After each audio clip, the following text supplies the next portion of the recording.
मेरा दोस्त अपनी पत्नी को तलाक देने वाला था क्योंकि उन दोनों की आपस में नहीं बनती थी। उसने मुझसे बात की और कहा कि तुम मेरी पत्नी से शादी कर लो, वह बहुत खूबसूरत है। मैंने उसकी पत्नी को देखा नहीं था। मैं तैयार हो गया मगर मैंने शर्त रखी कि मैं शादी से पहले उसे देखना चाहता हूँ। दोस्त मान गया और दूसरे दिन मुझे घर बुला लिया। जैसे ही मैं उसके घर गया उसकी पत्नी को देखकर तो मैं शॉक रह गया क्योंकि उसकी पत्नी तो मेरा दोस्त अपनी जवान पत्नी को तलाक देने लगा। तो मैंने उससे कहा कि तलाक के बाद मेरी शादी अपनी पत्नी से करवा देना, क्योंकि मैं सोच रखा था कि मेरे दोस्त की पत्नी बहुत ही खूबसूरत है। हालांकि मैं अपने दोस्त की पत्नी को कभी देखा नहीं था, वह मेरे सामने नहीं आई थी, लेकिन मैंने उसकी बहुत चर्चाएं सुनी थी। मैं अभी तक कुंवारा था। मेरा पागल दोस्त अपनी खूबसूरत पत्नी को समझ ही नहीं सका था। आए दिन उसके साथ झगड़ा करता और बिना वजह उसे मारता रहता था। और अब बात तलाक तक आ गई थी। दोस्त ने मेरी बात मान ली और तलाक देने से पहले मुझे घर पर बुला लिया। उस दिन मैंने उसकी पत्नी को देखा तो मेरा कलेजा फट गया था, क्योंकि वह तो मेरा नाम अमित है। मैं गुजरात का रहने वाला हूँ। हमारा पुश्तैनी मकान तो गुजरात के एक छोटे से गांव में है, जहाँ मेरी माँ और मेरी बहन रहती है। मेरे बाप इस दुनिया में नहीं है। गुजरात शहर में मैं नौकरी के सिलसिले में रहता हूँ। मेरी उम्र 26 साल है। मेरी अभी तक शादी नहीं हुई है। अभी तो ज़्यादा समय अपने दोस्तों में ही गुजरता था। मेरा दोस्त विजय हम सब दोस्तों में बहुत मशहूर था। उसकी पर्सनालिटी में एक अलग ही बात थी। जो लड़कियां उससे मिलती हैं उसे हमेशा याद रखती थी। हम दोस्त उसे हसरत की नज़र से देखते थे। हालांकि उसकी उम्र 46 साल हो चुकी थी, लेकिन फिर भी वह हमसे ज़्यादा जवान और हैंडसम लगता था। वजह थी उसकी बेपनाह दौलत। वह खुद को बहुत ही फिट रखता था। उसके सर पर एक भी सफ़ेद बाल नहीं दिखाई देता था। उसके चेहरे पर अजीब सी चमक थी कि जवान लोग भी शर्मा जाएं। हम सब दोस्त उससे कहते कि विजय भाई, आपकी फ़िटनेस और स्मार्टनेस का क्या राज है? तो वह कहता कि मैं हर समय खुश रहता हूँ, किसी भी टेंशन को अपने सर पर नहीं चढ़ाता। हालांकि विजय ने 2 शादियाँ की थी और उसकी एक ही घर में 2 पत्नियाँ मौजूद थीं। वह दोनों को ही खूब समय देता था। विजय हम दोस्तों के साथ कभी कभी ही मुलाकात करता था, नहीं तो ज़्यादातर अपने घर के कामों में ही बिज़ी रहता था। पिछले कुछ दिनों से मैं महसूस कर रहा था कि विजय दोस्तों में ज़्यादा उठने बैठने लगा है। एक दिन मेरे घर आया तो वह बहुत बेचैन लग रहा था। मैंने विजय की बेचैनी का कारण पूछा तो वह कहने लगा, यार अमित, मुझे लगता है कि अब मुझे तीसरी शादी कर लेनी चाहिए, क्योंकि मुझे मेरी ज़िंदगी वीरान लगती है। लगता है कि अब इसकी कमी तीसरी शादी ही पूरी कर सकती है। मैं उसकी बात सुनकर हंस पड़ा। मैं बोला कि कैसी बातें कर रहे हो? अब इस उम्र में आपको कौन लड़की देगा? फिर पहले से ही आपकी 2 पत्नियां मौजूद हैं। कुछ तो होश करें, अब आपके बच्चों की शादी की उम्र है। मैंने विजय को शर्म दिलाने की कोशिश की। सच तो यह था कि दिल ही दिल में मुझे उसकी किस्मत पर जलन हो रही थी, क्योंकि इस मामले में वह बहुत ही खुश नसीब था। लड़कियां खुद ब खुद उसकी तरफ भागती थीं। अरे अमित, तुम इस बात को नहीं समझोगे, विजय ने मेरी बात को नकारते हुए कहा और मुझे विश्वास दिलाने लगा कि मैं जल्दी ही अपनी तीसरी शादी में तुम्हें ज़रूर बुलाऊंगा। मैं हैरानी से उसका मुंह देखता रह गया। मैं अपने और दोस्तों से भी यह बात कही तो वह बोले कि यह तो विजय के लिए नामुमकिन बात नहीं है। देखना, वह ज़रूर तीसरी शादी करके ही रहेगा। भाई, हमें तो सिर्फ़ इस चीज़ की खुशी होनी चाहिए कि उसके घर बहुत सारा पकवान बनेगा। उसके घर में हमें शादी की दावत पर खूब सारा खाना खाने को मिलेगा। हम सब दोस्त इसी बात पर खिलखिलाकर हंस पड़े थे। लेकिन इस बार कुछ अजीब ही हादसा हुआ था। विजय 3 महीनों के लिए गायब हो गया। उसने मुझसे कोई कांटेक्ट नहीं रखा था, ना ही बाकी दोस्तों को अपनी शादी पर बुलाया था। हम समझे कि शायद उसने अपनी शादी का इरादा छोड़ दिया है।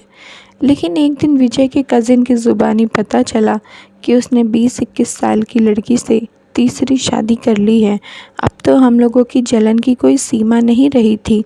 हम अंदर ही अंदर विजय की किस्मत पर जलकर खाक हो गए थे।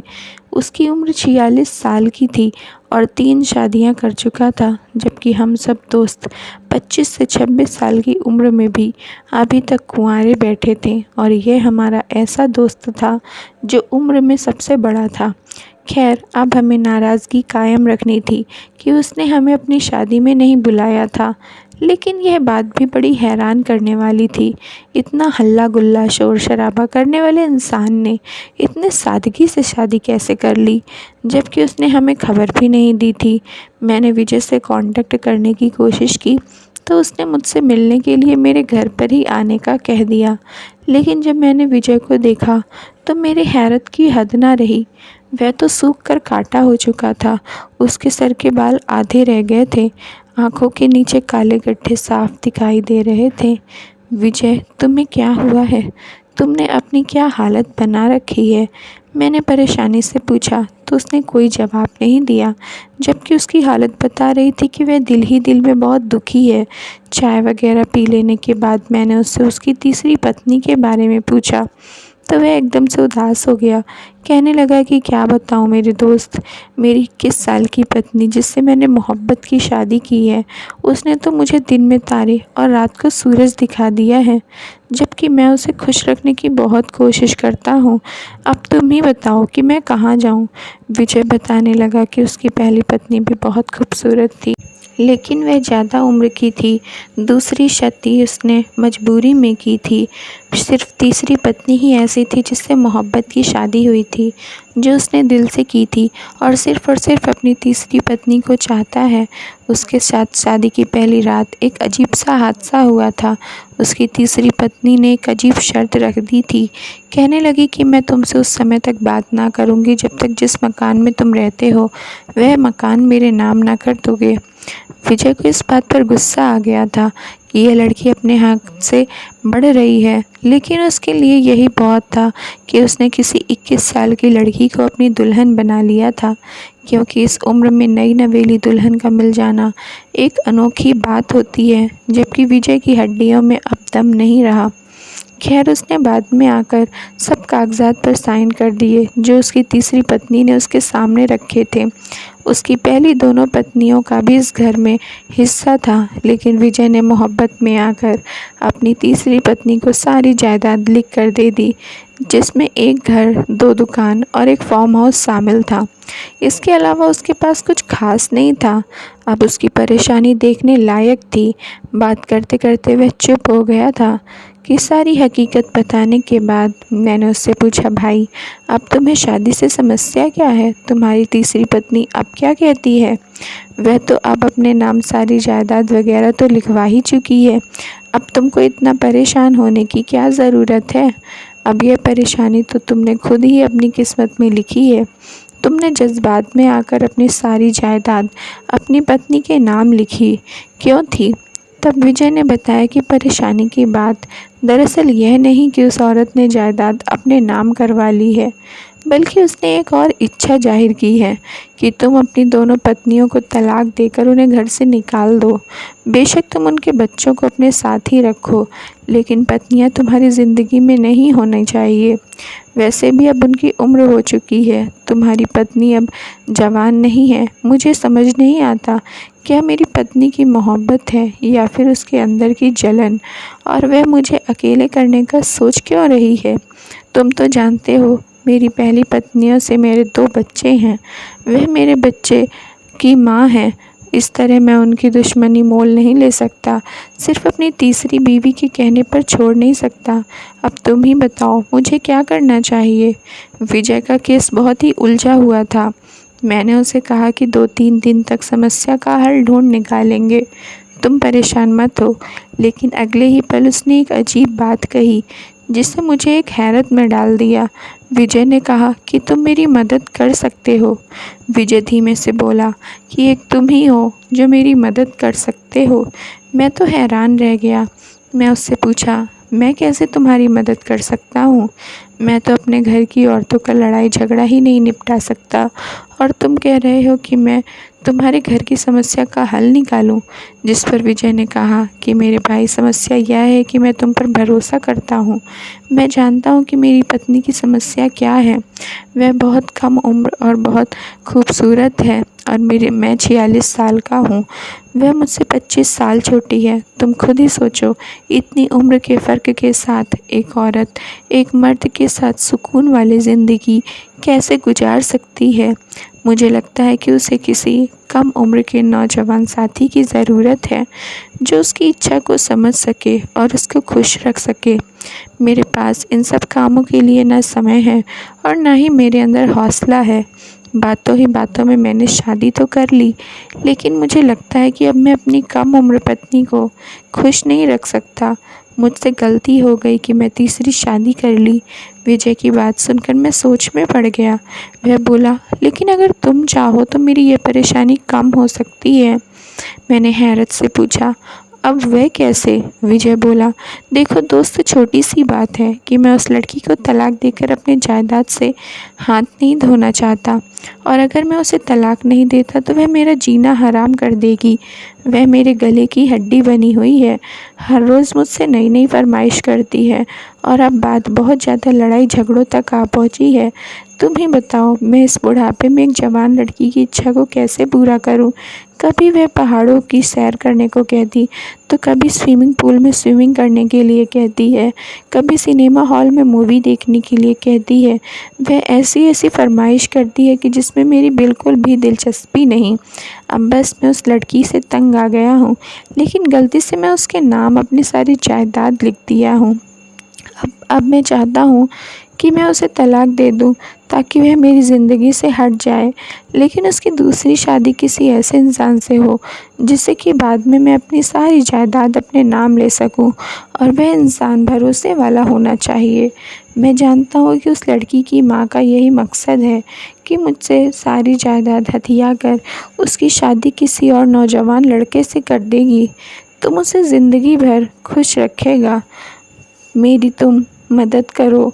अपने दोस्त की बात सुनकर मैं हक्का बक्का रह गया। यार अमित, ने अपनी पत्नी को तलाक दे देता हूँ और फिर उसके बाद तो मेरी पत्नी से शादी कर लेना, फिर उसके बाद मेरी जायदाद मुझे वापस कर देना। यकीन करो, वह बहुत ही खूबसूरत लड़की है। तुम उसे एक बार देखोगे तो सारी दुनिया भूल जाओगे, लेकिन उसे मुझसे ज़्यादा मेरी दौलत से मोहब्बत थी, और अब वह भी मुझसे तलाक चाहती है। मुझे हैरत भी हुई थी कि कोई इंसान इतना बेगैरत कैसे हो सकता है। अपने दोस्त को अपनी पत्नी से दूसरी शादी के लिए कह रहा था। मैंने जैसे कहा कि मैं पहले तुम्हारी पत्नी को देखना चाहता हूँ। मुझे क्या पता तुम जिसे खूबसूरत कह रहे हो वह खूबसूरत ना हो, क्योंकि मैं समझ सकता हूँ कि 45-46 साल की उम्र में आम सी लड़की भी खूबसूरत लगने लगती है, फिर चाहे मर्द के अंदर औरतों को खुश करने के लिए ताकत बची हो या ना बची हो। मैं विजय का मजाक उड़ाते हुए कहा, और तुम एक ऐसे पति हो जो अपनी पत्नी को किसी दूसरे के हवाले कर रहे हो। और फिर ठीक है, अगर तुम चाहते हो कि मैं उससे शादी करूं, तो मैं पहले तुम्हारी पत्नी को देखूंगा। फिर उसने कहा, हाँ ठीक है, तुम घर आकर एक बार मेरी पत्नी को देख लो, उसके बाद तुम खुद फैसला कर लेना कि वह तुमसे शादी के काबिल है या नहीं। हालांकि मुझे विजय की बातों में कोई दिलचस्पी तो नहीं थी, लेकिन फिर भी उसने अपनी पत्नी की इतनी तारीफ़ें की थी, तो मेरा भी मन कर रहा था कि मैं कम से कम एक बार तो उसकी पत्नी को देखूं। मैं उससे कह दूंगा कि तुम्हारी वजह से मैंने एक शादीशुदा लड़की से शादी की है। कम उम्र होना कोई बड़ी बात नहीं। औरत पहले शादीशुदा हो तो आधे से ज़्यादा कशिश खो देती है, लेकिन अभी मैं ये बात नहीं करना चाहता था। मैं एक बार उसकी पत्नी को देखना चाहता था। अगर वाकई वह बहुत खूबसूरत हुई तो मैं बिना दौलत के भी उसे स्वीकार कर लूँगा, और फिर विजय की जायदाद उसके नाम वापस कर दूँगा। विजय ने मुझे अगले दिन आने का कह दिया। अब मैं बेसब्री से सुबह का इंतज़ार कर रहा था। मैंने अपने करीबी दोस्त रमन से भी बात कर ली थी। वह भी हैरान हुआ और कहने लगा, तुम्हारा इरादा ना हो तो मुझे ज़रूर बताना, मैं विजय की पत्नी से शादी कर लूँगा। तुम तो जानते हो कि मैं आम सी शक्ल सूरत का लड़का हूँ, इसलिए मेरे लिए ज़्यादा रिश्ते नहीं आते। जो आता है वह भी मना करके चला जाता है, तो इस रिश्ते के बारे में मुझे ज़रूर बताना। मैं अपने दोस्त की बात भी अपने दिमाग में बिठा लिया। अगले दिन मैं विजय के घर की तरफ चल पड़ा, मगर उसका घर शहर से कुछ बाहर था। मैं उसके घर का पता भूल गया था। मैंने फ़ोन करके उससे पूछा, क्या तुम्हारी पत्नी इस समय घर में मौजूद है? वह कहने लगा, हाँ मौजूद है, और मैं तुम्हें अभी उससे मिलवाना चाहता हूँ, बस तुम जल्दी से आ जाओ। विजय ने मुझे अपने घर का एड्रेस समझा दिया। मेरे से फ़ोन पर बात करने के बाद मुझे एहसास हुआ जैसे उसके घर में बहुत ज़्यादा खामोशी हो। एड्रेस मालूम होने पर अपनी मोटरसाइकिल की स्पीड और तेज़ कर दी थी। अब मैं जल्द से जल्द विजय की पत्नी को देखना चाहता था। वहाँ पहुंचकर मैंने दरवाज़ा खटखटाया। दरवाज़ा बजाने के 2-3 मिनट के बाद मुझे लगा जैसे कोई दरवाजे तक आया हो और फिर कोई मुझे देखकर वापस पलट गया था। मैंने फिर से विजय को फ़ोन किया, लेकिन अब वह फ़ोन नहीं उठा रहा था, जबकि उसके घर के अंदर से लड़ाई झगड़ों की आवाज़ में आने लगी थी, जिसका मतलब यह था कि विजय अपनी पत्नी के सामने झगड़ रहा था। मेरा ख्याल था कि उनकी लड़ाई हो गई है। मैंने अपने दिल में सोचा और बाहर खड़ा होकर इंतज़ार करने लगा कि कब दरवाज़ा खोले और मैं कब अंदर जाऊं और उसकी खूबसूरत पत्नी से मुलाकात करूं और फिर उसे अपना फ़ैसला सुनाऊं। लेकिन इस बात की तो नौबत ही नहीं आई थी। लगभग आधा घंटा गुजर गया था। मैं चाहता था कि कम से कम विजय मुझे बता तो दे। अगर उसे अपनी पत्नी से मेरी मुलाकात नहीं करवानी है तो मैं घर वापस चला जाऊंगा। लेकिन यह क्या, विजय का तो अब नंबर ही बंद जा रहा था। अब तो आसपास खड़े लोग भी मुझे शक भरी नज़रों से देखने लगे थे। एक बूढ़ा आदमी मेरे पास आकर बोला, बेटा इस तरह किसी के दरवाजे पर खड़े होना अच्छी बात नहीं है। मैंने उन्हें बताना भी चाहा कि विजय ने खुद मुझे अपने घर बुलाया है। वह आदमी कहने लगा, इस इंसान के घर में सालों से कोई मेहमान नहीं आया, फिर तुम इसके घर मेहमान बनकर कैसे आ गए? यहाँ से चले जाओ। इसकी पत्नी बहुत तेज़ तर्रार है, मोहल्ले में किसी को चैन से नहीं जीने देती। वह लड़की बहुत खूबसूरत है, इसलिए किसी को वह भाव ही नहीं देती। हर कोई उसकी खूबसूरती के दबाव में आ जाता है। उस आदमी की बात सुनकर मुझे विजय की पत्नी को देखने का और भी शौक़ पैदा हो गया। अब चाहे जो भी हो जाए, मगर उस समय मैं मायूसी से घर वापस पलट गया, क्योंकि विजय ने दरवाज़ा ही नहीं खोला था। लेकिन यह बात मेरे दिल में बैठ गई थी कि मुझे उससे बात करनी है, आज नहीं तो कल वह मुझे अपनी पत्नी से ज़रूर मिलवाता ही। मैं सारा रास्ता विजय का नंबर डायल करता रहा, मगर उसका नंबर ही बंद आ रहा था। मेरी समझ में नहीं आ रहा था कि आखिर विजय मेरी बात क्यों नहीं सुन रहा है। आखिर उसने मुझे अपनी पत्नी से क्यों नहीं मिलवाया? अगर नहीं मिलवाना तो पहले से ही क्यों बुलाया था? अब तो मैं भी उसकी पत्नी से मिलना चाहता था। इसी तरह कई दिन गुजर गए थे। उसका नंबर अभी बंद था और मेरे पास भी आया नहीं था। एक दिन मैं दोबारा उसके घर गया था कि उसका पता लग सके कि आखिर वह आजकल क्या कर रहा है और मेरे फ़ोन कॉल्स का जवाब क्यों नहीं दे रहा। लेकिन जब विजय की पत्नी गेट पर आई तो मैं दंग रह गया था। उसने तो अपने आप को पूरा छुपा रखा था, सिर्फ 2 आंखें ही नज़र आ रही थीं। हालांकि विजय ने मुझे बताया था कि मेरी नई पत्नी बहुत ही खुले विचारों की लड़की है, फिर भला उसे छुपने की क्या ज़रूरत थी।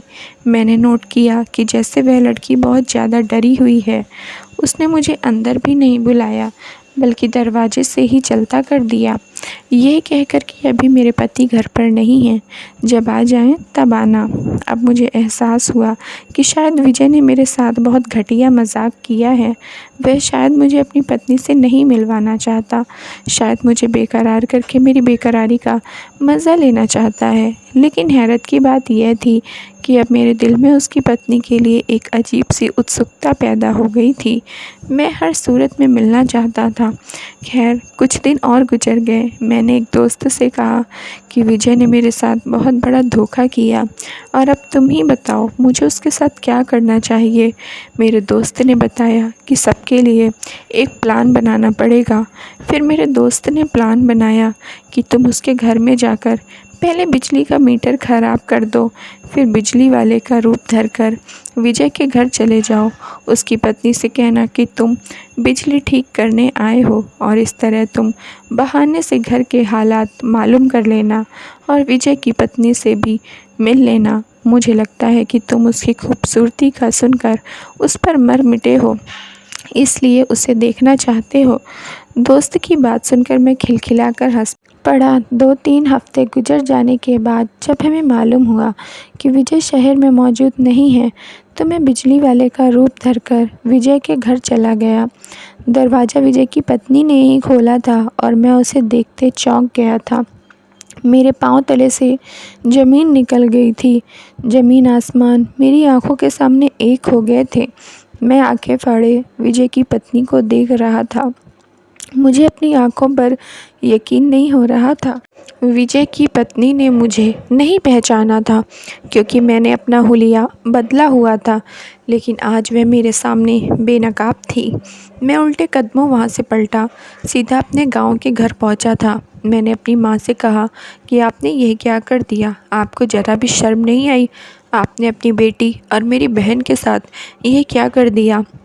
मेरा खून खौल रहा था। मेरी जवान बहन, जिसका कोई दोष नहीं था, जिसकी उम्र बहुत कम थी, मेरी माँ ने लालच में आकर उसे मेरे 45-46 साल के दोस्त से ब्याह दिया था। मुझे बताया तक नहीं था। मैं अपना सर पकड़कर बैठ गया। भगवान, मेरी माँ को क्या हो गया था? उसने दौलत के लालच में अपनी जवान बेटी को एक बूढ़े आदमी से बांध दिया था। मेरी माँ नज़रें झुकाए खड़ी थी। मैंने माँ से पूछा, बताओ माँ, आपने ऐसा क्यों किया? मेरी माँ ने कहा कि हाँ, मैं मानती हूँ मुझसे गलती हो गई। मैं लालच में आ गई थी। वह बहुत ही अमीर और पैसे वाला आदमी था। मैंने सोचा कि एक बार शादी हो जाए, फिर मैं अपनी बेटी को समझाकर सारी दौलत अपनी बेटी के नाम करवा लूँगी और फिर अपनी बेटी को तलाक दिलवाकर उसकी दूसरी जगह शादी करवा दूँगी। लेकिन जायदाद तो तुम्हारी बहन के नाम हो गई है, लेकिन अब वह उसे तलाक नहीं दे रहा है। मेरी माँ की आंखों में बेबसी के आंसू चमक रहे थे। शायद उन्हें भी एहसास किया था कि एक बूढ़े आदमी से उन्होंने अपनी जवान बेटी की शादी करके अच्छा नहीं किया, उसे एक नरक में धकेल दिया है।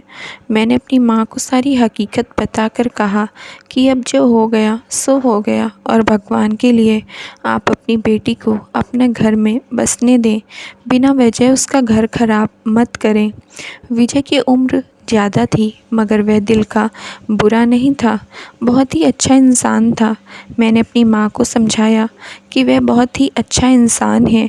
तुम्हारी बेटी की हरकतों से तंग आ गया था। इससे पहले कि वह उसे तलाक दे दे, तुम अपनी बेटी को यह सब सिखाना छोड़ दो कि पति का माल कैसे हथियाएं और ज़्यादा से ज़्यादा तुम्हें फ़ायदा कैसे होगा। मेरी माँ विधवा हो गई थी। मेरी एक बहन थी। मेरी नौकरी भी ज़्यादा अच्छी नहीं थी, इसलिए माँ ने मेरी बहन का अपने लिए पैसे कमाने की मशीन की तरह इस्तेमाल किया और अब उसका घर बर्बाद करने पर लगी हुई थी। लेकिन भगवान की कृपा से समय रहते मुझे सारी हकीकत पता चल गई थी। मैंने अपनी माँ को समझाया तो उनकी आंखों से भी लालच की पट्टी हट गई और उन्होंने मेरी बहन को भड़काना छोड़ दिया था। मैं माँ को लेकर विजय के घर पहुँचा था। मेरी बहन मुझे देखकर एकदम से चौंक गई थी। फिर उसने डरकर मेरी माँ की तरफ देखा। मैंने अपनी बहन को समझाया कि अब छुपाने की कोई ज़रूरत नहीं है, मुझे सब कुछ पता चल गया है और माँ को मैंने समझा दिया है। तुम भी एक बात गांठ बांध लो कि अब विजय ही तुम्हारा पति है। उसका सम्मान करो, उसे बिना किसी कारण के लड़ाई झगड़ा बंद कर दो, इसी में तुम्हारी भलाई है। अब तो तुम्हारी शादी हो गई है। मैं नहीं चाहता कि विजय तुम्हें तलाक दे। जब विजय को पता चला कि उसकी पत्नी मेरी बहन है, तो उसे बहुत शर्मिंदगी हुई थी इस बात पर कि उसने कैसी घटिया बात मुझसे कही थी कि मेरी पत्नी से तुम शादी कर लो। मैं विजय को समझाया कि जो कुछ तुमने कहा था, अनजाने में कहा था, तुम्हें सच्चाई नहीं पता थी, तुम्हें शर्मिंदा होने की ज़रूरत नहीं है। विजय ने मुझे गले लगा लिया। अपनी बहन को समझाकर मैं अपनी माँ को लेकर घर आ गया। एक दिन विजय ने मुझे बताया कि उसका इरादा तलाक देने का पक्का था, मगर अब उसकी पत्नी बिल्कुल ठीक हो गई है, लड़ाई झगड़ा नहीं करती, घर में बहुत सुकून से रहती है, मेरी बात मानती है और मेरे साथ हंसी खुशी रहती है। और मेरी बहन अपने घर में हंसी खुशी रहने लगी थी। मगर मैं आज भी अपनी माँ से इस बात पर नाराज़ हूँ कि उसने मेरी बहन की शादी गुप्त तरीके से की। कैसे उस इंसान से कर दी जिसके पास सिवाय दौलत के कुछ नहीं था। आपको क्या लगता है दोस्तों, मुझे अपनी बहन का तलाक करवा देना चाहिए या मैं बिल्कुल ठीक किया कि अपनी बहन का घर विजय के साथ ही बसा दिया है? अपनी राय कमेंट बॉक्स में ज़रूर देना। Thank you friends. अगर आप लोग को स्टोरी पसंद आई हो तो प्लीज़ लाइक कर दीजिए और चैनल को सब्सक्राइब कर लीजिए।